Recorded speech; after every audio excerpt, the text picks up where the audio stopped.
Let me tell you a story. After I slapped my husband's mistress, he broke my leg and threw me in the basement. So, I called my father, the head of the Romano crime family. Dad, I said, don't leave a single one of them alive. It was our 3rd wedding anniversary. I wanted to surprise Ethan, so I cut my trip to New York Fashion Week short. When I opened the door to our Greenwich mansion, the sharp click of my stilettos echoed on the imported Italian marble. A woman's stockings and lingerie were strewn across the living room, a trail leading up to our master bedroom on the 2nd floor. My heart began to pound, and a cold sweat broke out on my palms. But foolishly, I clung to a sliver of hope. Maybe our housekeeper was just cleaning the room. That hope shattered the moment I heard familiar moans from the bedroom. Ethan, what if your wife comes back early? Chloe's voice was sickeningly sweet. Don't worry, Ethan grunted, his breathing heavy with an excitement I had never heard before. She's in New York. She won't be back until tomorrow. And so what if she does? That broke designer. I'm the one who pays for everything anyway. I stood outside the door, my entire body trembling. Chloe Vance, my best friend from college, was in my bed with my husband. The last 3 years I had dedicated to our family were reduced to me being a freeloader in his eyes. The last thread of my sanity snapped.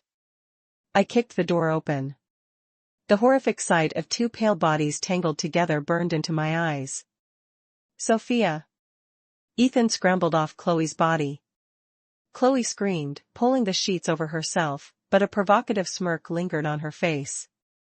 Sophia, listen to me, Ethan started. This is all a misunderstanding. Shut up. I swung my hand at her face with all my strength. Chloe's head snapped to the side. Her perfectly sculpted nose was now crooked and blood trickled from the corner of her mouth. Sophia, are you crazy? Ethan leaped from the bed and punched me hard in the stomach. The pain buckled my knees, but I forced my head up, glaring at him through the tears. Ethan, how could you do this to me? How could I? You deserve this. He grabbed me by the hair and dragged me towards the grand staircase. Who the hell do you think you are? Marrying into my family was the greatest honor of your life, you pathetic designer. How dare you hit Chloe? Her father is the CEO of Vance Industries. Even through the searing pain of my scalp being torn, a laugh escaped my lips. So that's it. You cheated because her family has more money than mine. Have you forgotten who stood by you when you started your company from scratch? Shut your mouth. He shoved me in a fit of rage. I lost my balance and tumbled down the stairs. My right leg slammed into a decorative corner post. A horrifying crack echoed through the mansion, followed by an agony so intense that my vision went black. Stop the drama and get up, Ethan sneered, walking down the stairs to kick my injured leg. I screamed, my back instantly drenched in a cold sweat. Ethan, I think her leg is broken, Chloe said, wrapped in a bed sheet, her face pale as she stared at my twisted limb. What a nuisance, Ethan muttered, then grabbed my arms and dragged me toward the basement. Let her cool off down there. Maybe she'll learn her place. I nearly passed out from the pain, but I bit my lip to keep from making another sound. As I was thrown into the damp, dark basement, I heard Ethan tell the housekeeper, don't give her anything to eat. Let her reflect on what she did for the next 24 hours. The heavy steel door slammed shut and darkness consumed everything. I huddled in a corner. My right leg was already swollen beyond recognition and the pain made me lose all sense of time. How long had it been? I felt for the phone in my pocket. Miraculously, it wasn't broken. At the very bottom of my contacts list was a number I hadn't touched in 20 years, saved under a single word, Dad. I pressed the call button. After 3 rings, a low, authoritative voice answered, Yeah, Dad. My voice was a raw, broken whisper. It's me, Sophia. Silence stretched for a few seconds on the other end. Then, I heard the sound of a chair crashing to the floor, followed by an urgent voice. Sophia, where are you? What happened? My husband broke my leg and he locked me in the basement. Each word was like swallowing glass. Dad, help me. Send me your address. I'll be there in 10 minutes. Before the line went dead, I heard him yelling to get the car ready. With trembling hands, I sent my location. And then suddenly, I started to laugh. I laughed until tears streamed down my face. Ethan, that fool. He thought I was just some ordinary designer. He had no idea who my father was. My mother had told me on her deathbed, my father was Vincenzo Romano, the don of the syndicate, a crime family that held sway not just over New York, but across the country. My mother hadn't wanted me to be part of that life, so she left him and raised me alone. I too had vowed to live without my family's influence, never even telling my father I had gotten married. And what did all that noble pride get me? In less than 10 minutes, I heard frantic footsteps and sounds of a struggle from upstairs. The basement door was kicked open in a single blow. A burly man in a black suit rushed into the blinding light. "Miss Sophia," he said. "I'm Marco. The Don sent me to get you." He knelt, examining my leg, and his face hardened. "These bastards." As Marco gently lifted me into his arms, I saw two of Ethan's security guards lying unconscious at the top of the stairs. Upstairs, Ethan and Chloe were on their knees, held down by several other men in black suits, their faces masks of terror. "Sophia, who are these people? What are you doing?" Ethan screamed, struggling against his captors. Leaning weakly against Marco's shoulder, I gave him a blood-stained smile. "Let me introduce you. This is my father's right-hand man. And as for who my father is, you'll find out soon enough, Ethan."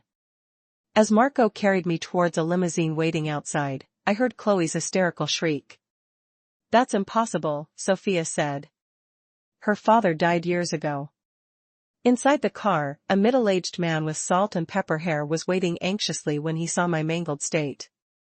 A chilling murderous glint appeared in his eyes. "Sophia.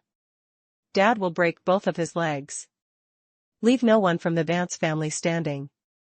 His voice was as cold as ice. As Marco carried me out of the basement, the early summer sun was so bright I had to squint. The excruciating pain from my right leg made me bite my lower lip until I tasted blood. "Just hold on a little longer, Miss Sophia." Marco's voice was calm and steady. The faint scent of gunpowder mixed with his cologne was strangely reassuring. Behind us, Ethan's shouts faded. "This is breaking and entering. I'm calling the police." "Sophia, what kind of monsters have you brought here?" I didn't even bother to look back. Marco's men would handle it. The limousine door opened, and for the first time in 20 years, I came face to face with my father, Vincenzo Romano. He looked much older than I remembered. His hair was grayer, but his hawk-like eyes were as sharp as ever. Those eyes were now fixed on my twisted leg. "Sophia." His voice trembled slightly. He reached for my leg, then stopped his hand midair. "Marco, get us to St. Jude's Medical Center. Tell Dr. Evans to prep an operating room." I was gently placed on the plush leather seat of the luxury sedan. My father propped my leg up with a cushion. He pressed a button, raising the soundproof partition between the front and back seats. "Who did this?" His question was short, his voice like Arctic ice. "My husband, Ethan," I said with a bitter laugh. "I caught him cheating with my friend Chloe Vance. This is what happened." My father's eyes were like the sea before a hurricane, calm on the surface, but concealing a destructive force. He took out his phone and dialed a number. "Get me everything on Ethan Hayes and Chloe Vance." "Yes, the daughter of Richard Vance." "Good. Don't touch them yet. Wait for my orders." Hanging up, he turned to me. "Why didn't you call me sooner?" "After your mother left, I never stopped looking for you." "Mom didn't want me involved with the syndicate," I said weakly. "I went to design school, got a job at a famous firm. I thought I could live a normal life."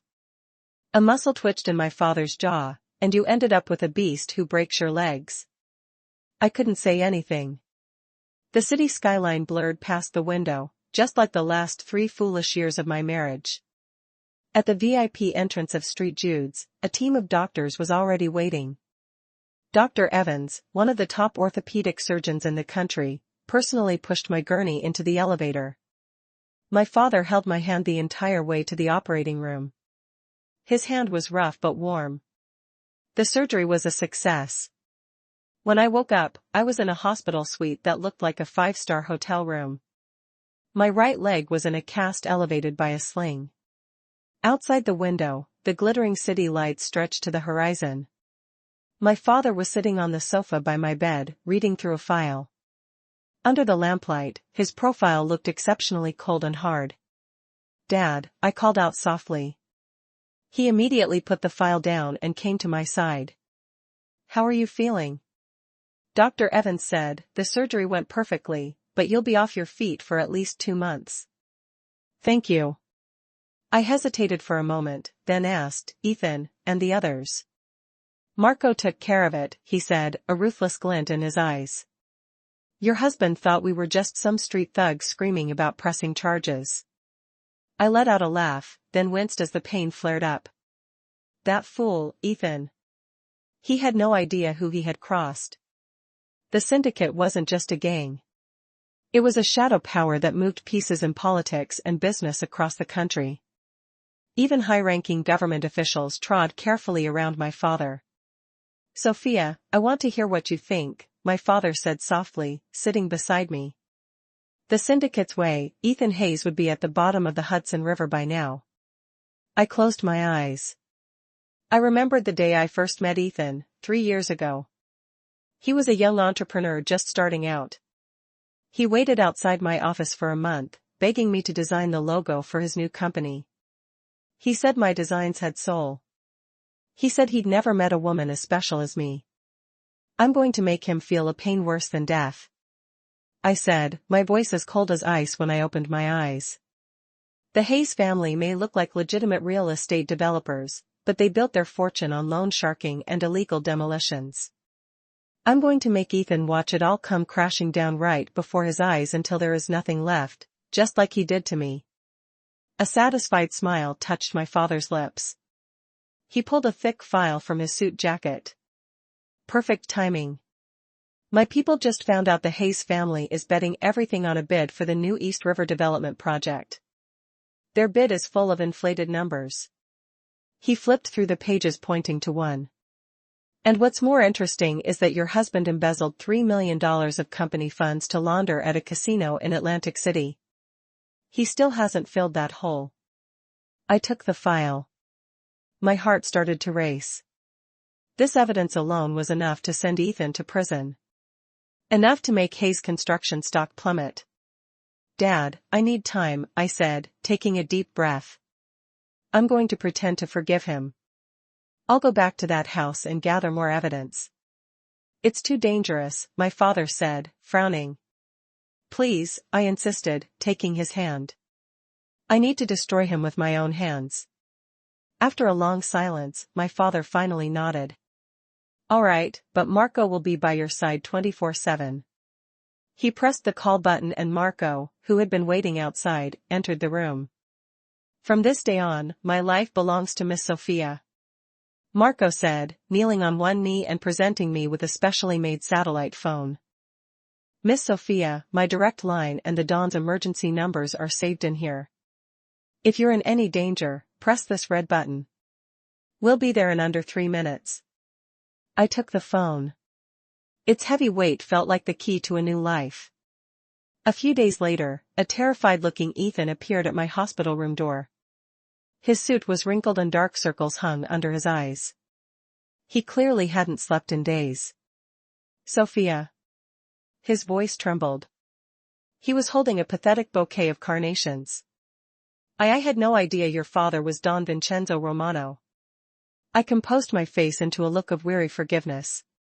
"It's my fault, too, Ethan. I shouldn't have hit Chloe." Ethan rushed to my bedside as if I'd thrown him a lifeline. "Sophia, does this mean you forgive me?" I must have been out of my mind. It was all Chloe's fault. She seduced me. I swear it will never happen again. His clumsy acting made me want to throw up the soup I'd had for breakfast, but the play had to go on. You've already gotten an earful from my father, haven't you? Let's just put this behind us, I said softly. When I get out of here, we can start over. Okay. Ethan nodded frantically, unable to hide his relief. He had no idea that as he held my hand with his phony sincerity, a hidden camera in the room was recording his every expression. On the day of my discharge, my father sent a motorcade of 10 black Mercedes to escort me back to the Hay Mansion. The spectacle was so over the top it made the local news. Ethan stood at the front door, his face pale as he watched Marco himself push my wheelchair inside. If even a single scratch appears on Miss Sophia, Marco whispered in Ethan's ear, just loud enough for me to hear. The Don said he wants to watch you get eaten alive by wild dogs. Ethan's legs trembled, and he looked like he was about to wet himself. Returning to the place I once called home felt disgusting. The bed in our bedroom was especially repulsive. Ethan had changed the sheets, but I could vividly picture him and Chloe writhing on it. Sophia, you should rest. I have an urgent matter at the office, Ethan said, pouring me a glass of water before trying to make a quick exit. Okay, come home early, I said with a smile, watching him leave. The moment he was gone, I poured the water into a potted plant. Marco stood guard outside my door while I opened my laptop and got to work. As Ethan's wife, I knew the passwords to all his devices. I logged into his cloud account and quickly found what I was looking for. Hotel booking records for the last 6 months, bank transfer histories, and even a few videos that were hard to watch. You animal, I muttered with a cold smile, saving the evidence. Just then, a new message popped up on his screen. It was from Chloe. Ethan, thank God she believed you. I'll wait for you at our usual spot. I miss you like crazy, baby. I stared at the screen, then laughed out loud. Ethan, you couldn't even wait 3 days. Perfect. This will make my revenge all the more satisfying. I picked up the satellite phone and called my father. Dad, I think it's time to start quietly buying up shares of Hayes Construction. Yes, so no one notices. After hanging up, I looked out the window at the bright sunlight. I once believed love was everything. I had willingly hidden my own light to become Ethan's shadow. But that naive Sophia was shattered just like her broken leg. From now on, I would make it perfectly clear to everyone what happens when you cross the daughter of the Romano family. Miss Sophia, are you really going to do this? Marco asked, standing at the door of my walk-in closet with a frown. I adjusted an earring in front of the full-length mirror. The woman in the reflection wore a deep crimson dress, her red lips as vivid as blood. I had traded the cast on my right leg for an intricate metal brace which peeked out from beneath the slit of my dress. Of course, I said, turning to face him. The Hayes family is throwing an anniversary party as the lady of the house. I can't possibly miss it. Marco started to say something, then closed his mouth. In the 2 weeks since I had returned home, I had seemingly reconciled with Ethan. But behind the scenes, using my father's connections, I had already acquired 3% of Hayes Construction stock and was in contact with 2 minority shareholders willing to sell. My phone vibrated. It was a message from my father. Julian Croft has arrived in New York. He will attend the party tonight as a guest. He has what you need. The corner of my mouth lifted into a slight smile. Julian Croft, the son of my father's old friend, a financial prodigy from Wall Street. He was the man in charge of the syndicate's legitimate investments. With his help, my plan would take flight. Miss Sophia, the car is ready. Marco handed me a silver USB drive. The video you requested has been processed. I slipped the USB into my clutch. The cool touch of the metal glinted under the light, just like the cold resolve in my heart. The party celebrating both the founding of Hayes Construction and our anniversary was held at the Plaza Hotel in Manhattan. The moment I entered the ballroom on Ethan's arm, hundreds of eyes turned to us. They were filled with curiosity, surprise, and mostly the eager anticipation of a public spectacle. The scandal of a tycoon's wife exposing her husband's affair with her best friend had spread like wildfire through the city's elite. "Sophia, you look stunning tonight," Ethan whispered in my ear. His hot breath on my neck made my stomach churn. I suppressed my disgust and gave him a radiant smile. "It's an important night. I can't have you losing face, can I?" Ethan breathed a sigh of relief. The gentle, understanding demeanor I had shown for the past 2 weeks, even convincing my father to forgive him, had clearly convinced him that I had forgotten everything. The foolish man. My father-in-law and mother-in-law approached, their faces plastered with awkward smiles. After learning my true identity, the social climbing couple's attitude had done a complete 180. "My dear, how is your leg?" my father-in-law, William Hayes, said, wringing his hands. "Ethan can be so thoughtless. We're so grateful for your understanding." I responded with a smile and scanned the room. I soon spotted Chloe Vance by the champagne tower. She was wearing a white lace dress that made her look like a cheap wedding cake. She shot me a look full of resentment. "I need to go say hello to an old friend," I said, releasing Ethan's arm and making my way towards Chloe, leaning on a cane. Chloe's face went pale, and she instinctively took a step back. "Chloe, it's been a while." My voice was just loud enough for a few people nearby to hear. "White suits you. You look just like the ghost you played in our college play." A few stifled laughs broke out around us. Chloe's face turned from white to a furious red. "Sophia, don't be so smug. Ethan is only with you because he's afraid of your father." I silenced her by placing my index finger on her lips. "Let's not spoil the mood on such an important night." I leaned in and whispered in her ear for her alone to hear. "There's going to be a fun little show later. Make sure you keep your composure." Before she could react, I turned away gracefully and came face to face with Julian Croft, who had just entered the ballroom. He was dressed in a perfectly tailored navy suit, his eyes sharp as a hawk's behind gold-rimmed glasses. "Miss Romano, I've heard a great deal about you," he said, lightly kissing the back of my hand. "The Don speaks very highly of his daughter, Mr. Croft," I smiled. "I was hoping we could speak for a moment after the party." "It would be my honor." We parted with an unspoken agreement.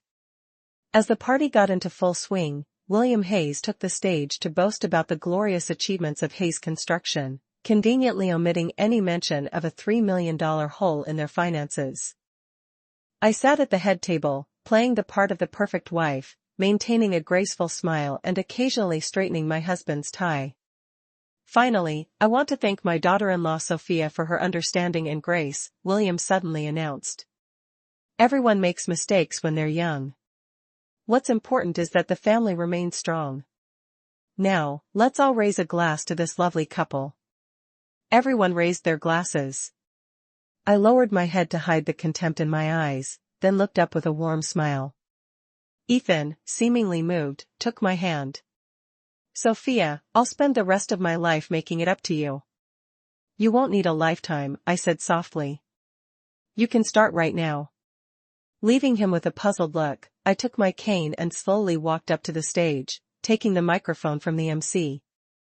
"Thank you all for attending our anniversary party despite your busy schedules." My voice was clear and steady.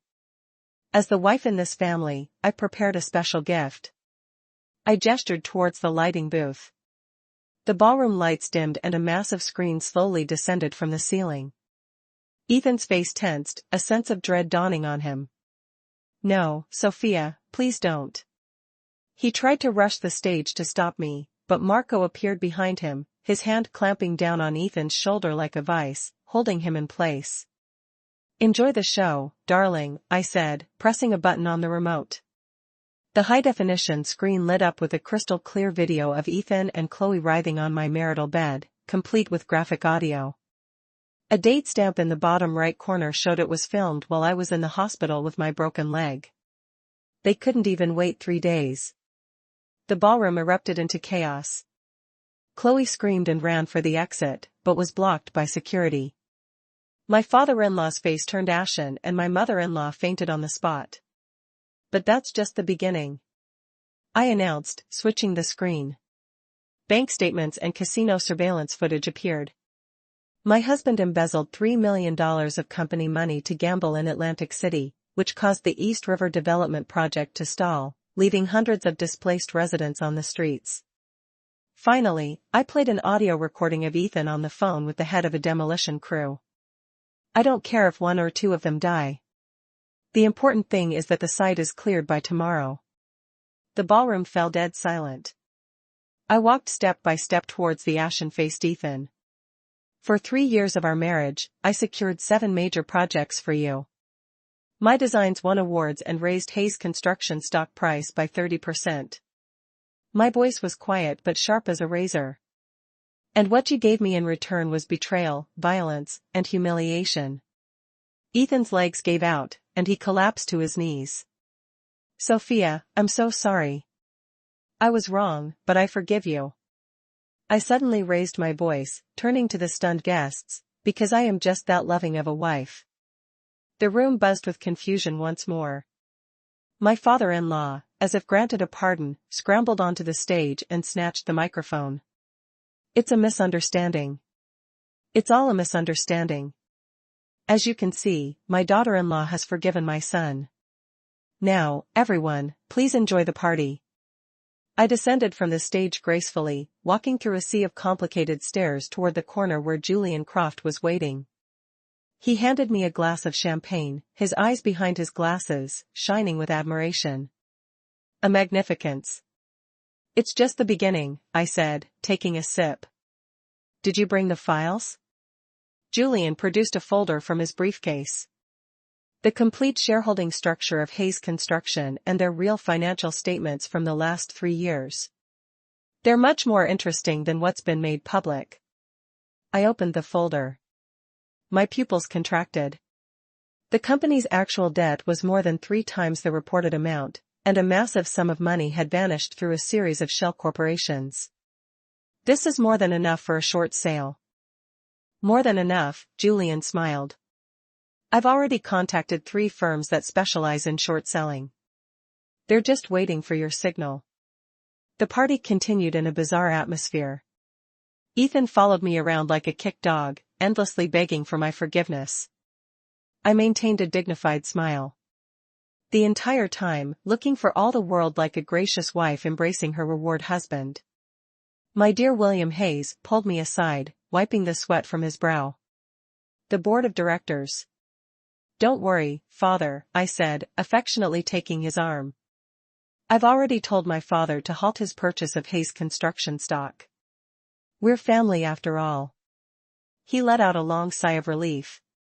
He had no idea that I already owned 5% of the company through an offshore corporation.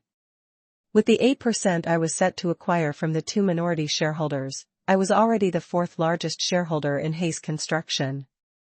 After the party, Julian drove me back to the Greenwich mansion. Marco sat in the passenger seat, ever vigilant. Hayes Construction stock will plummet next week, Julian analyzed.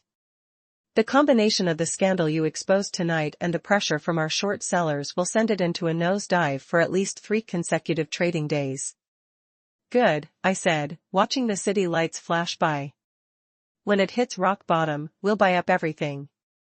When the car stopped in front of the mansion, Julian suddenly asked, "Did you really forgive him?" I smiled wryly and pointed to my right leg, still in its brace. Mr. Croft, do you believe in loving your enemy? No. Funny, I said. Neither do I. Inside the mansion, Ethan was on his knees in the living room, crying like a child. Looking down at him, I found the situation endlessly amusing. This was the man I once loved. This cowardly, despicable, spineless piece of trash. Sophia, I was wrong. I was so wrong, he sobbed, grabbing my leg and smearing tears and snot on my expensive dress. I stroked his hair gently as if patting a dog. Ethan, let's start over. He looked up, a glimmer of hope in his eyes. But I continued, I need to see that you're sincere. I hear Chloe's father is also bidding on that new North Shore development project. Ethan immediately understood. I'll cut all ties with the Vance family tomorrow. I promise. Good boy, I said, patting his cheek a couple of times. Now go to bed. You have work tomorrow. After Ethan steered upstairs, thanking me 1,000 times, I went into his study and locked the door. I called my father. Dad, it's time to start the next phase. Yes, I need the evidence on the Vance family smuggling operation. After the call, I turned on my computer and rewatched the video from the party, pausing on the frame where Ethan was kneeling and begging for forgiveness. I casually hit the delete key. This is just the beginning, my dear husband. You're about to learn that losing everything is a far greater pain than any physical wound. 3 days after the party fiasco, I was sitting in the dining room elegantly eating blueberry pancakes. My leg brace had been replaced with a much lighter model. Ethan came down the stairs, his tie askew and dark circles under his eyes. Coffee? I offered, pushing a steaming latte towards him. He eyed the cup with suspicion and refused. No thanks. I have an urgent meeting. I shrugged and took a sip myself. Ethan's recent behavior was quite amusing. In public, he was subservient, but when we were alone, he wouldn't even touch food that I had handled. Marco's warning had clearly been effective. Oh, by the way, I called out as he was about to leave. There's a charity auction at the club in Soho tonight. I donated that PC Philippe watch of yours. You don't mind, right? Ethan's face stiffened. But that watch was my grandfather's. I know. It's a limited edition, I said with a sweet smile.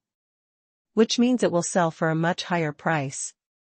It's already been announced to the press. Young heir of Hayes Construction donates family heirloom to help the less fortunate. It's great PR. He clenched and unclenched his fists, then forced a smile that was more like a grimace. Of course, I don't mind. As I watched him flee, I checked the security camera feed on my phone. The moment Ethan got into his car, he was frantically making a call. 10-1, he was complaining to Chloe. Though they had supposedly cut ties after the party, they were clearly still in contact. My phone vibrated. It was a message from Julian. Short sellers are ready. Hayes Construction stock hit limit down at market open this morning. A satisfied smile spread across my face. The party video had been leaked online and the hashtag #Hayes scandal was trending nationwide. The board had requested a trading halt, but it was too late to stop the free fall. Marco appeared silently at the dining room door. Miss Sophia, the car is ready. I have a checkup at the hospital first, then we're going to that private investigator my father recommended. In the hospital corridor, I ran into an unexpected person, Chloe. She was wearing sunglasses and a mask, cautiously exiting the obstetrics and gynecology clinic. I quickly ducked around a corner and discreetly took a photo of her receipt as she paid positive pregnancy test. Zooming in on the photo, I couldn't help but laugh. It seemed Ethan's groveling at the party had borne fruit after all. A little devil was truly growing inside Chloe's belly. After my checkup, I had Marco drive to a rundown office building on the outskirts of the city. The elevator took us to the top floor. The doors opened to an office crammed with electronic equipment. A skinny man in a plaid shirt was staring intently at 6 monitors simultaneously. Miss Sophia. They call me Kay, he said without turning around. I've got everything the Don asked me to find right here. Kay played several surveillance videos. They showed Ethan and Chloe enjoying a rendezvous at a motel on the edge of town just yesterday afternoon. And here's something more interesting. Kay switched screens. Now it showed Chloe's father, Richard Vance, and Ethan's father, William Hayes, meeting secretly at an exclusive cigar lounge. They meet here regularly on the 15th of every month. Have been for at least 5 years. My eyes narrowed. Can you record their conversation? That's difficult, Kay said, scratching his head. That place has military-grade security. Use this. I took a fountain pen from my purse, a gift from my father. Next time they meet, bribe a waiter to plant this on Richard Vance. Kay took the pen, his eyes lighting up. A state-of-the-art listening device. I didn't know the Don had access to these. The charity auction at the exclusive social club was always a major event for the city's elite.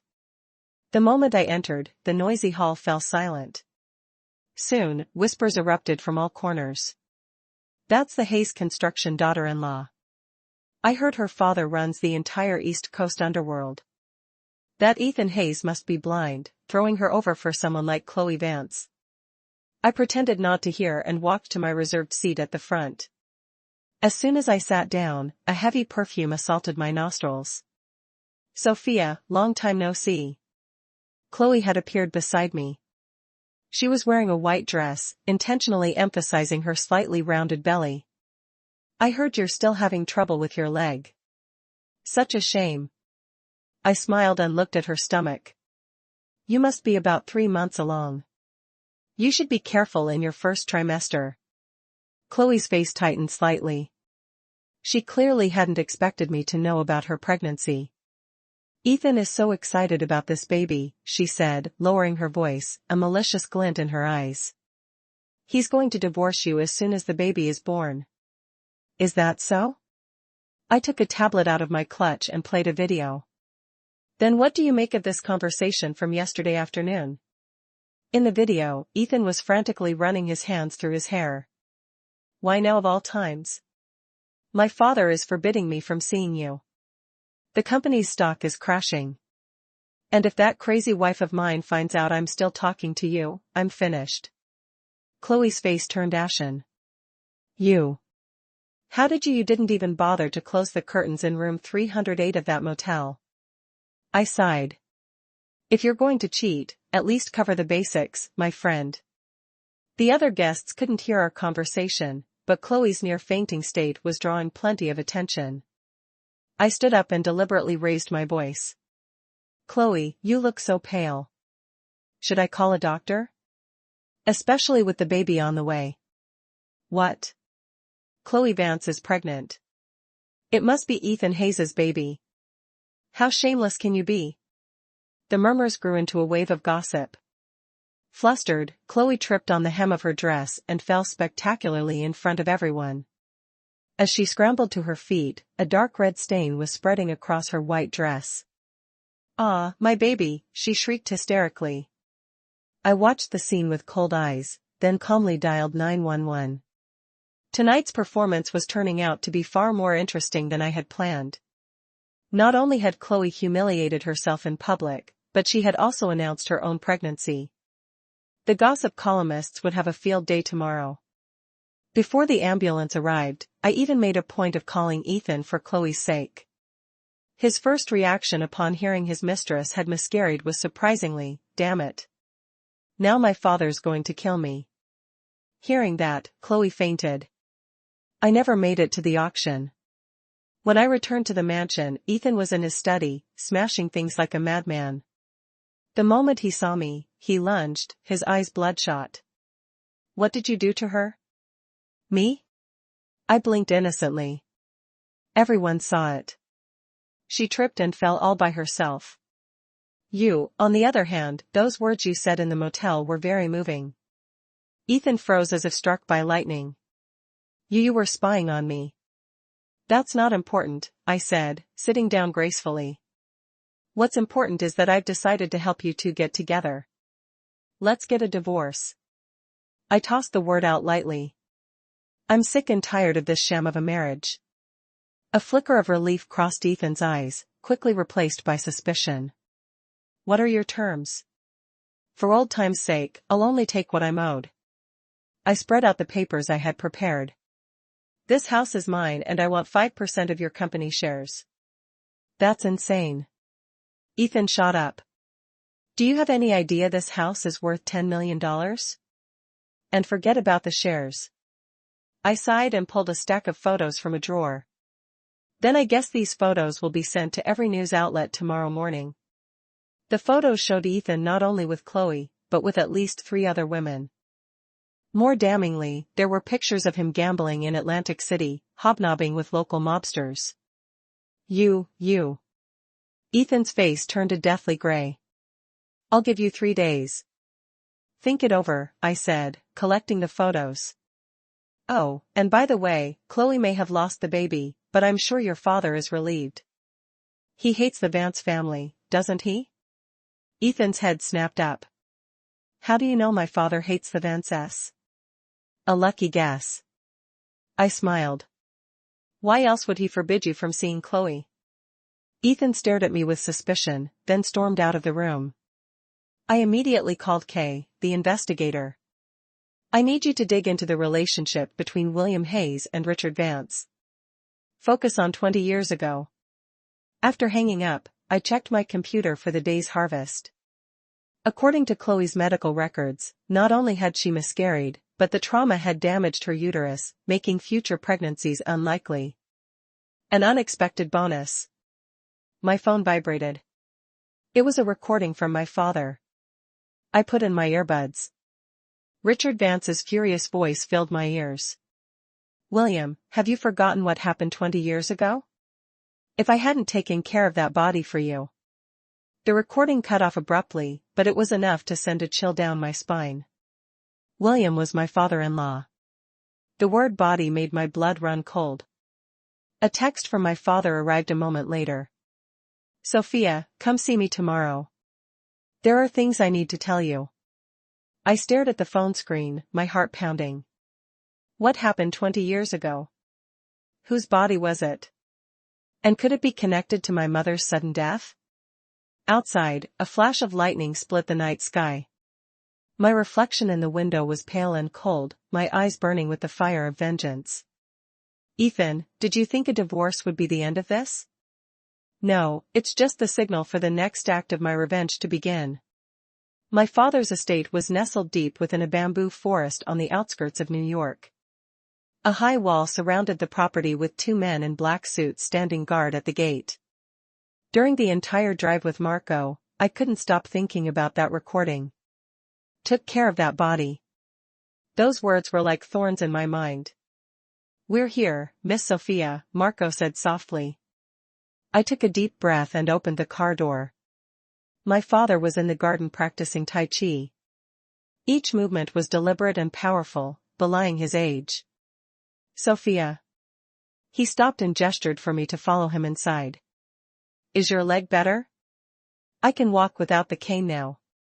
I followed him into his study. The rich scent of cigars and old leather filled the air. The room was exactly as I remembered it, right down to the celadon vase my mother had cherished, still in its place. My father retrieved a yellowed envelope from his safe, his expression heavy. 25 years ago, when your mother left me, she was already pregnant with you. I know, I nodded. But you don't know why she left. He pushed a faded photograph across the desk towards me. Look at this man. In the photo, a younger William Hayes stood with a stranger in front of a construction site.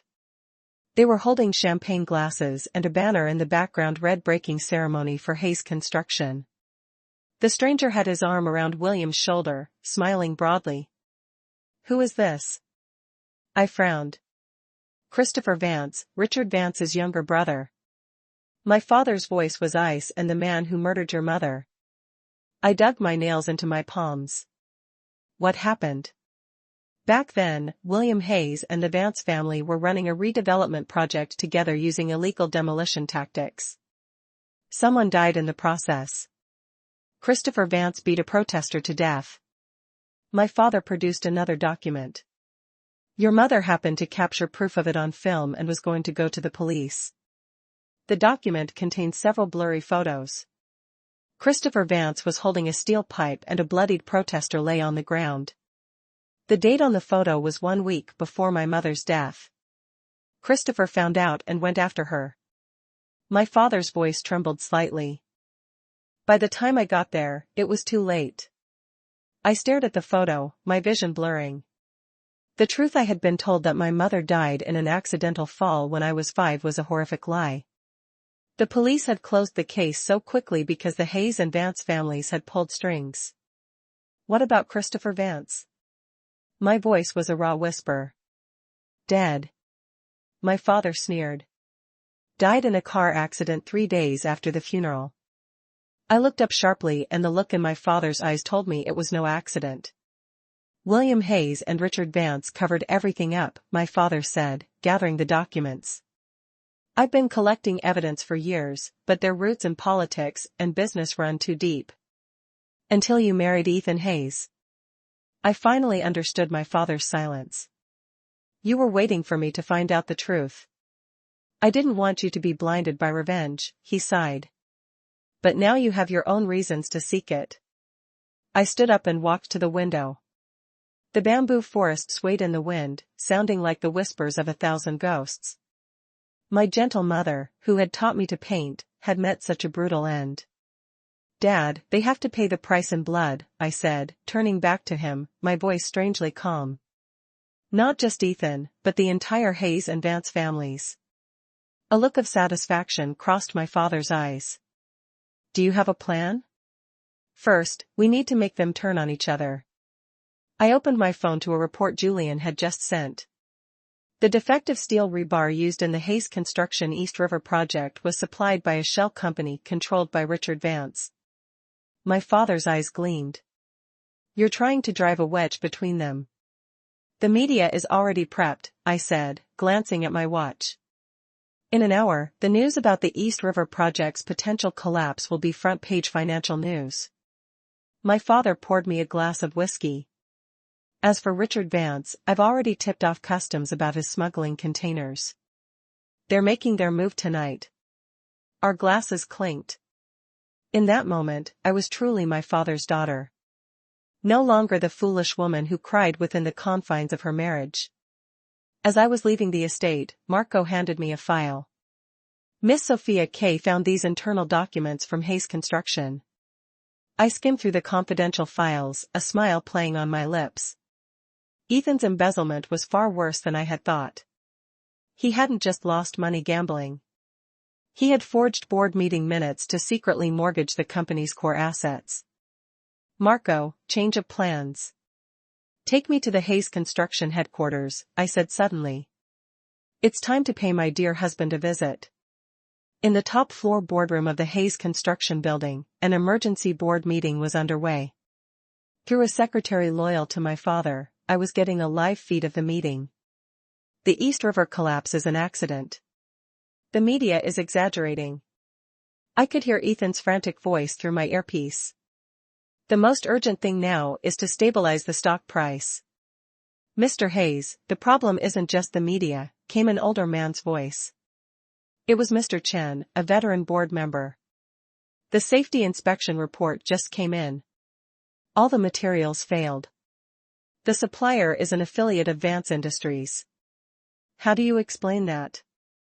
I had no knowledge of this, Ethan stammered. That was the procurement department's. And your cousin runs the procurement department, doesn't he? Mr. Chen said coldly. The board is demanding a full audit, including the whereabouts of that $3 million you spent. I heard the sound of a glass shattering, followed by Ethan's furious shout. I took out my earpiece and happily rode the elevator to the top floor. When I opened the boardroom door, every director turned to look at me. Ethan was standing at the head of the table, his face ashen, his tie crooked. He looked like a defeated rooster. I apologize for the interruption, I said with a smile, walking towards an empty seat. It was a seat my father had secured for me through his shell company's shares. As a major shareholder, I'd like to hear how you plan to handle the East River project. Ethan's eyes widened as if they would pop out of his head. How did you, Mrs. Hayes? You may not be aware, Mr. Chen said, standing to greet me, but our initial investigation suggests this was caused by faulty materials. And the supplier is closely linked to Vance Industries. Oh, what a coincidence, I said, feigning surprise. My father just received a tip that Customs is raiding a Vance Industries smuggling warehouse tonight. The boardroom descended into chaos. The directors whispered amongst themselves, some already pulling out their phones. Ethan's face was gray. He knew better than anyone about the dirty deals between his company and Vance Industries. Gentlemen, I raised my voice. I propose we form an independent investigation committee to thoroughly examine all transactions between our company and Vance Industries. Furthermore, given Mr. Hayes's recent instability, I move that his duties as COO be temporarily suspended. You crazy bitch, Ethan lunged at me, but was restrained by security. Calm down, darling, I said softly. This is for your own good. Just imagine if those loan documents from the Atlantic City casino and the papers mortgaging company assets were to be made public. Ethan froze as if choked. He finally realized the cards I held were far more than just proof of his affair. The board passed my motions with an overwhelming majority.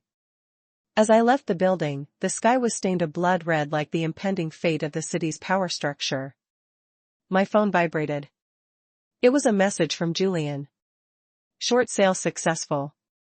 Hayes Construction stock down 60%. Acquired 11% of outstanding shares. A moment later, a text from my father arrived. Customs raid successful. Richard Vance in custody for questioning. I let out a long breath and got into the waiting car. Marco handed me a cup of hot tea. Back to the safe house, Miss Sophia. No, that place. I trailed off as a black SUV in the rearview mirror caught my eye. It had been following us since we left the building. Marco, we have a tail. Marco's eyes sharpened. He pressed his earpiece. Team 2, 2 o'clock, black Range Rover, license plate, New York, 8 Charles Thomas 2134. Run it. Less than a minute later, the reply came. Plate is a fake, but we got a facial scan from inside the vehicle. It's the head of security for Hayes Construction. Ethan's men, I murmured, my eyes narrowing. When a dog is cornered, it bites, lose them, and take me to the safe house. Marco wrenched the wheel, and the car swerved into a narrow alley. The SUV followed close behind. The two cars engaged in a silent chase through the evening traffic of downtown Manhattan. Hold on, Miss Sophia, Marco said, pressing a red button on the console. A thick cloud of smoke erupted from the back of our car. While the pursuer's vision was obscured, Marco executed a series of sharp turns and drove into the underground parking garage of a shopping mall. We switched to a prepositioned car and smoothly exited. Through the rear window, I could see the SUV still circling the garage entrance. Ethan is starting to suspect you. Marco's voice was grim. Should I have the Don send men to take care of him? No, I sneered. Let him. It's time to show Ethan that I'm not an easy target. The safe house was a discreet penthouse my father kept in Tribeca. The first thing I did was open my laptop to check the latest news. The financial channels were all abuzz with the Hayes Construction scandal. Number Hayes cover-up was trending on social media. Even more interesting was the rumor spreading like wildfire that Richard Vance had been taken into custody. Whispers suggested he was smuggling not just luxury goods, but drugs and weapons. Vance Industries' website was down and their stock was frozen. My phone rang. It was Ethan. I let it ring 10 times before answering. Sophia, this was you, wasn't it? His voice was broken from the background noise. He was in a bar. I don't know what you're talking about, darling, I said, putting him on speakerphone as I continued to review documents. Don't play dumb. The board meeting, the stock price, the Vances. This is all you're doing. What the hell do you want? He screamed hysterically. I want to know what it feels like to lose everything. My voice was as light as a feather, just like you made me feel. There was a moment of silence, then the sound of shattering glass, followed by Ethan's roar. You just wait. You evil, I'm going to make you suffer a fate worse than death. The line went dead. I shook my head and called Julian. Keep buying up Hayes Construction stock and start a rumor that Richard Vance is going to sell all his shares to pay the fines for his smuggling case. Already on it, Julian said with a laugh. And we've discovered a secret Swiss bank account belonging to William Hayes. A regular amount has been deposited every month for the last 5 years. The recipient is Chloe Vance. This unexpected information made me raise an eyebrow. My father-in-law was sending Chloe money every month. Why? Check the memo line on those transfers, I said. And prepare for the next phase. We're going to send William Hayes a very big birthday present. Hanging up, I walked to the window. The night was inky black, but in the distance, the lights of the Hayes construction building still shone brightly. But by tomorrow's sunrise, the owner of that building might change. Ethan, did you think breaking my leg would be the end of it? No. I'm going to break the very backbone of your entire family. The night before William Hayes' 60th birthday party, I was in my dressing room trying on a champagne-colored gown that beautifully accentuated my waist. The scar on my right leg was now just a faint line. Marco knocked and entered, holding a velvet jewelry box. From the dawn. He said it would go well with your dress tomorrow. Inside was a diamond necklace. At its center was a rare red diamond glowing like a drop of blood. I recognized this gem. It was my mother's favorite. Where's my father? I touched the red diamond. It was cold as ice. He is waiting for you in the study. Mr. Croft is also there. I threw on a robe and walked barefoot to the study. When I opened the door, my father and Julian were discussing something over a set of architectural blueprints. Julian was in a crisp suit, his eyes sharp behind his gold-rimmed glasses. He gave a slight nod as I entered. Miss Romano. Sophia, come look at this. My father called me over. The blueprints were for the East River project, but instead of the luxury condos they had advertised, the actual plan showed a densely packed complex of small apartments. The floor area ratio far exceeded regulations and the green space was cut in half. So William was deceiving the city, I said. Julian pointed to a seal in the corner of the blueprint. This is the final version and construction has already begun. If this gets out, the entire project will be issued a demolition order. Hayes Construction stands to lose at least $2 billion. My father handed me a USB drive. Your birthday gift for tomorrow is ready. But there's something even more interesting. I plugged the USB into my computer. Bank statements filled the screen. From William's Swiss account. Over $100,000 had been transferred to Chloe Vance every month consistently for the past 3 years. The memo line always read discretion, but the most recent transfer was labeled medical bills. The date was the day after Chloe's miscarriage. My father-in-law knew Chloe was pregnant, I said, frowning. Julian opened another file. That's not all. According to Chloe's medical records, Ethan was on a business trip to Africa at the time of conception. The timeline doesn't match. My eyes widened. Then the child was. What's more interesting, Julian adjusted his glasses, is that William Hayes knew all of this and still helped Chloe hide the truth. My father sneered. The relationship between William and Chloe might not be as simple as a father-in-law and his daughter's friend. The information made my stomach turn. The Hayes family was even filthier than I had imagined. The press will all be at the party tomorrow, I said, closing my laptop. It's time to give the Hayes family a gift they'll never forget. The next day, the Hayes mansion was lavishly decorated with a line of luxury cars pulling into the driveway. I entered the party on Ethan's arm, playing the part of a loving wife. Since his suspension, Ethan had become noticeably subdued, like a dog with its tail between its legs. He couldn't even look me in the eye. My dear, you're here. William greeted me with a broad smile. His eyes lingered for a moment on the red diamond necklace at my throat, and his face subtly tensed. It was my mother's, I said with a sweet smile. I'm so glad you remember it, Father. William forced a composed expression and led us to the head table where high-ranking city officials and bank presidents were seated. I noticed Chloe was also there sitting in a corner in a plain white dress. Her stomach was flat, her face pale.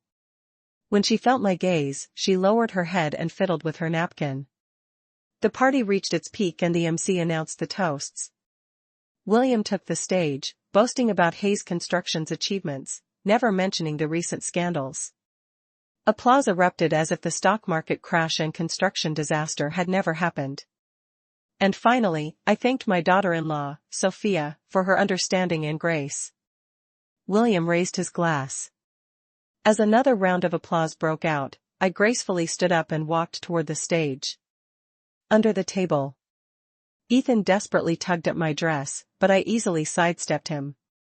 "You're too kind, Father," I said, taking the microphone. "As the daughter-in-law of this family, I prepared a special birthday present for you."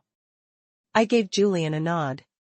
He operated his laptop, and the large screen in the ballroom descended. William's face tightened, a sense of foreboding in his eyes. "First, let's take a look at the actual blueprints for the East River project." I pressed the remote and a murmur went through the crowd. The real plans were a world away from the advertisements. Several city officials paled on the spot. "Mr. Hayes, what is the meaning of this?" shouted the director of city planning, leaping to his feet. "It's a misunderstanding." "All a misunderstanding." William rushed the stage to grab the microphone. But I quickly moved on to the next slide. "Next, we have the transaction history of Mr. William Hayes's Swiss bank account. For the past 3 years, you've transferred over $100,000 a month to Miss Chloe Vance." The ballroom fell dead silent as the clear bank records appeared on the screen. Chloe screamed and ran for the exit, but was stopped by security. And finally, my voice suddenly turned sharp. "Miss Chloe Vance's pregnancy diagnosis. If you calculate the date of conception, my husband was on a business trip in Africa." "That's a lie." Ethan shot up from his seat. "I also have the DNA test results right here," I said calmly, displaying the final slide. "Darling, the results say the child was my child." The ballroom exploded as if a bomb had gone off. Ethan, like an enraged lion, tried to rush the stage, but was restrained by Marco. William, his face ashen, dropped his champagne glass. "But there's something even more interesting," I said, playing an audio file. In the recording, William was telling Chloe, "You have the baby. We'll make Ethan accept it as his own. The Hayes family needs this child to secure the Vance inheritance." Hearing this, Ethan turned and punched his father in the face. The situation devolved into complete chaos. The board members left. The bankers tore up their loan agreements, and the reporters snapped photos furiously. I descended from the stage gracefully, walking out of the ballroom through a sea of shocked and stunned stares. Behind me, I could hear Ethan's roars and William's sobs. Chloe had collapsed on the floor, but no one paid her any mind. As I got into the waiting car, I let out a long breath. "Where to, Miss Sophia?" Marco asked. "To the hospital. I want to see something for myself." I looked at my phone. The post-miscarriage medical report for Chloe had just arrived. We were halfway there when Marco suddenly swerved the car. "We're being followed." A loud crash sent our car slamming into the guardrail. I was thrown forward, hitting my head on the back of the front seat. Stars exploded in my vision. Through the rear window, I saw a black unmarked SUV hurtling towards us. "Get down!" Marco yelled, pushing my head down. The SUV crashed into us again, this time hitting the passenger door. In that instant, 2 motorcycles roared onto the scene, their riders firing at the SUV's tires. The SUV lost control, flipped several times, and crashed into the guardrail. "They're from the Dawn," Marco said, quickly reversing the car and speeding away from the scene. "Are you all right?" I touched the growing lump on my forehead and gave a cold smile. Ethan must be truly desperate. Back at the safe house, I called my father. "Dad, Ethan sent people after me." "No, I'm fine. I handled it." After the call, I checked the security footage from the Hayes mansion. As expected, Ethan and Chloe were having a violent argument. "This is all your fault. Now that knows everything. We're finished." Ethan screamed. Chloe sneered back. "Your father didn't seem to think so when he was sleeping with me. All you Hayes men are the same." "Shut up." Ethan lunged and began to choke her. "I could kill you." Chloe struggled, then grabbed a fruit knife from the table and slashed Ethan across the face. He screamed and let go, and she used the chance to flee the room. I turned off the feed, lost in thought. This dogfight was more entertaining than I'd anticipated. Just then, Julian called. Sophia, the emergency board meeting is over. Ethan has been officially fired and William Hayes was admitted to the hospital with a heart attack. And the stock hit limit down again, Julian said with a light laugh. We now hold 18% of the shares. With the support of a few minority shareholders, it's enough to initiate a hostile takeover. It's not enough, I said, walking to the window. The night was pitch black. I need to see Hayes Construction completely destroyed. I hung up and opened my safe, taking out a long sealed document, a copy of my mother's diary.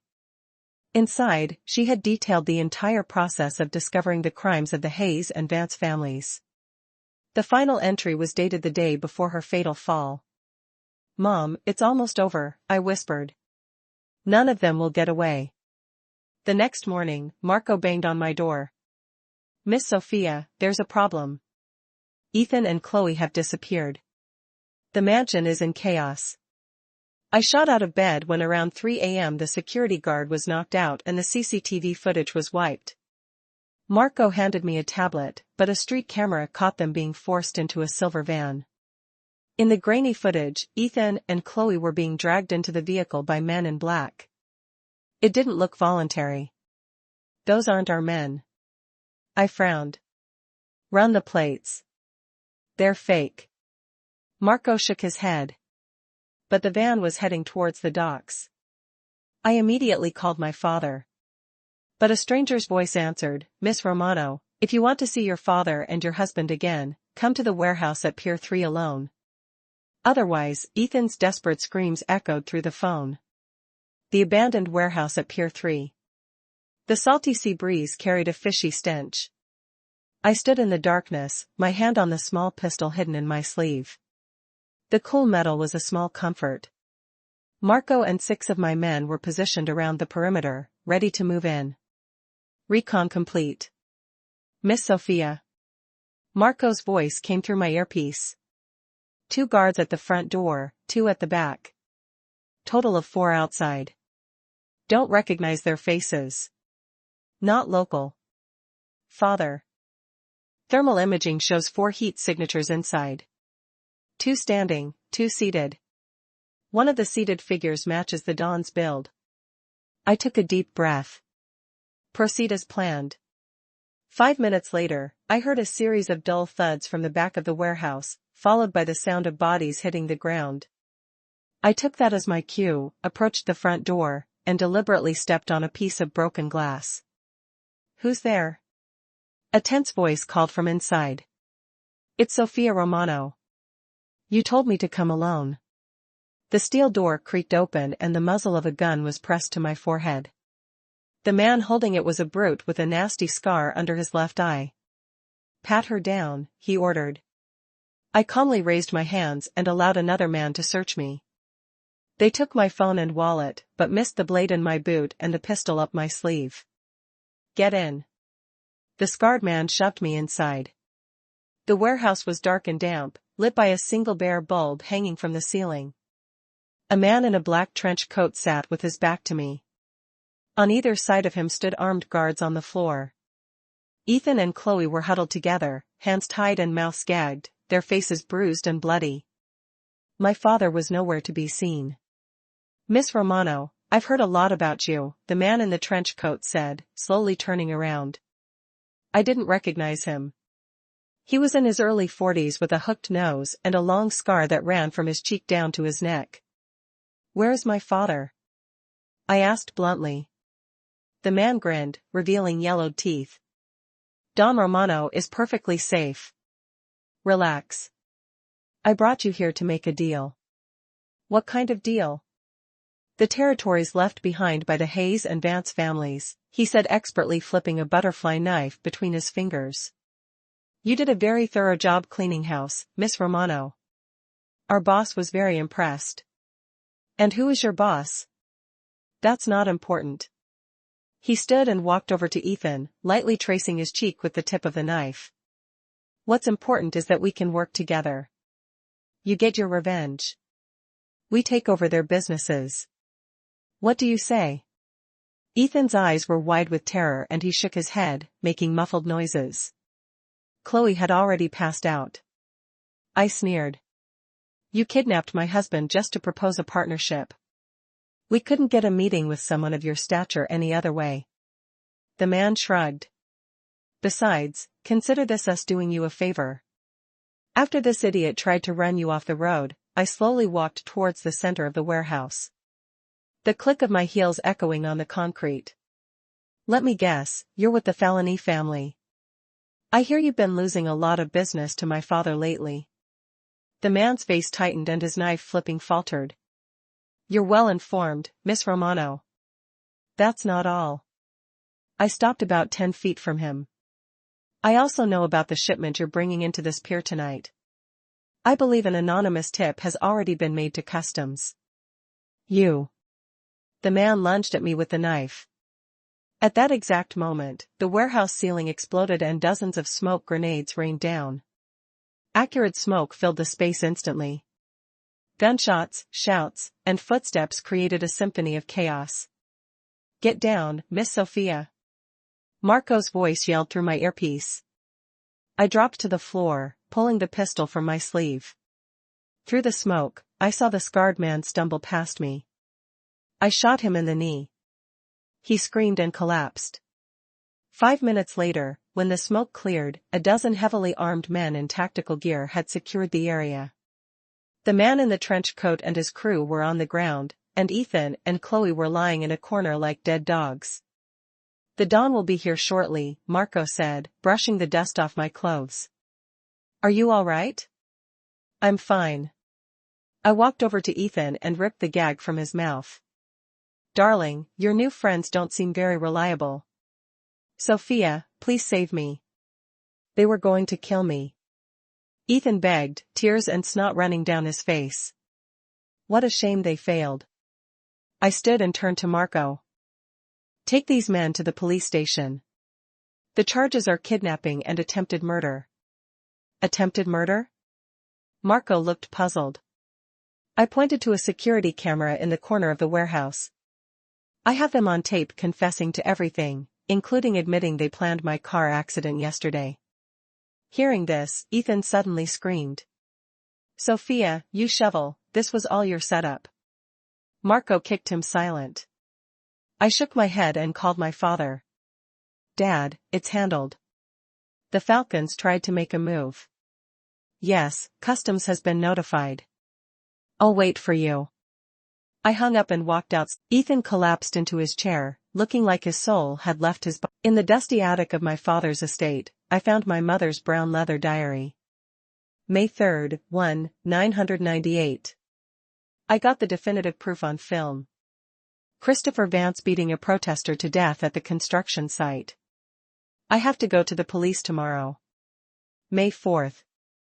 William Hayes came to see me, offered to buy the film for a high price. I refused. The look in his eyes as he left was terrifying. I think he's having me followed. I've made copies of the film and hidden them in this diary. The entry stopped there. The last page was torn out. I rummaged through the box and found a piece of a torn photograph. It showed my mother, William Hayes, and Christopher Vance, in front of a sign that read Vance Chemicals. On the back was a small inscription, Vance Chemical Shareholders Meeting, February 1997, and a name, Eleanor Dawson. My mother's surname was Davis. My father's was Romano. Who was Eleanor? Could my mother have been a shareholder? Just then, Marco called. Miss Sophia, the Dawn has been hospitalized. It's a heart attack. In the hospital corridor, the red light above the operating room door stayed lit. It had been 3 hours since my father went in. What happened? I don't know. He was meeting with the heads of the Falcone family when he suddenly collapsed. One of the old capos told me, Miss Sophia, there is something. I realized in that moment that my mother left my father, not because she didn't love him, but because she didn't want the next generation to live in a world of violence and hate. Sophia. Julian suddenly knelt on one knee, pulling a ring from his pocket. I know this is sudden, but I want to be with you formally. Give me some time, I said, my eyes welling up as I touched his cheek. After I settle things with my father and the family. I'll wait as long as it takes, he said, standing and pulling me into a gentle embrace. A few days later, my father underwent heart surgery. It was a success. That afternoon, I met the felony boss, Gianni, at a neutral hotel. The syndicate is dissolving. We are transitioning to a legitimate security firm. I will cede some of the old Vance territories to you. On one condition, you get out of all illegal businesses. After a tense negotiation, Gianni agreed. When I returned to the hospital, my father was awake. I showed him my mother's letter and the evidence. He wept. It's my fault she's dead. No, Dad. It's all over now. He pulled a document from under his pillow. Sign this. The family is yours now. It was his will, leaving all his assets to me. The last clause read, in the event of Sophia Romano's marriage to Julian Croft, 10% of all assets will be transferred to him. My father smiled for the first time in a long while. He's a good man, better than the son-in-law your mother picked out for me. A month later, Romano Security was officially launched. At the press conference, I announced that 10% of the profits from the East River project would be donated to community development. Miss Romano, there are rumors your father was the founder of the syndicate. Is that true? My father once walked a dark path, I replied. But he is spending the rest of his life atoning for his mistakes. Romano Security will offer a second chance to all those who, like him, wish to start anew. After the press conference, Julian took me to the new park at the East River site. Sophia, there's something I've been wanting to ask you. He knelt, holding out an old diamond ring. This was my grandmother's. She told me to give it to the woman who could help me end our family's painful history. I thought of my mother's letter. Revenge does not bring peace. Only justice can. Yes, I whispered. But on one condition, I want to turn the top floor of the Romano International building into a children's library named after my mother. Julian slipped the ring on my finger and kissed my hand. Of course. At our wedding, my father walked me down the aisle. At the end of the aisle, Julian waited for me, his eyes full of love. I had tied my mother's black pearl brooch to my bouquet. On our honeymoon, I whispered to Julian. I think I'm pregnant. If it's a girl, I want to name her Lily after my mother. Julian held me tight. Thank you, Sophia, for breaking this endless cycle of hate. In the distance, the dawn of a new day was breaking. My mother's pearls shone under the starlight like a final period at the end of a long sentence and the beginning of a new.